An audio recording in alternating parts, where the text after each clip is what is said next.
today's video, samahan niyo na naman po ako sa aking low budget gala. Yes, tubig lang ang kailangan natin para panlaban sa matinding sikat ng araw kapag pumunta ka sa labas. Ang ating destination for today's video ay ang BEPS Hindu Mandir Temple. Ito ay ang Hindu temple na matatagpuan sa gitna ng disyerto ng Abu Dhabi. Kaya nila tinawag itong lutos sa gitna ng disyerto dahil sa kulay at hugis nito. Ang Hindu ay isang relihiyon at ito ay nagmula sa wikang Persya na ang ibig sabihin ay India. Sa makatuwid, ang Hinduismo ay nangangahulugan ng relihiyon ng mga tao sa India at 80% ng mga Indiano ay sumusunod sa Hinduismo. Ito ay pangatlo sa pinakamalaking relihiyon sa buong mundo.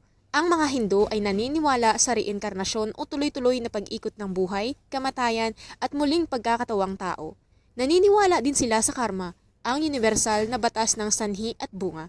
At ang isa sa pinakapangunahing saloobin ng Hinduismo ay ang Atman o ang paniniwala sa kaluluwa.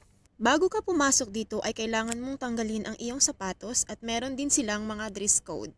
Bawal magsuot ng maiiksing damit at bawal din magdala ng mga alagang hayop.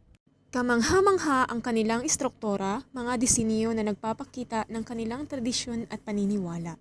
Ang pangunahing Diyos ng mga Hinduismo ay ang Brahman o kaluluwa ng daigdig.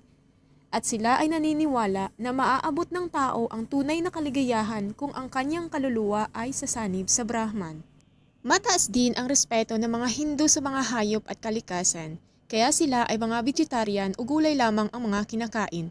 At lalong-lalong hindi na sila kumakain ng karning baka dahil sa paniniwalang ito ay sagradong hayop. Merong iba't ibang relihiyon sa mundo at may iba-ibang paniniwala. Ang mahalaga ay mayroon tayong respeto sa bawat isa. At sana nagustuhan niyo ang video ko ngayong araw. Maraming salamat at hanggang sa muli. Much love and God bless.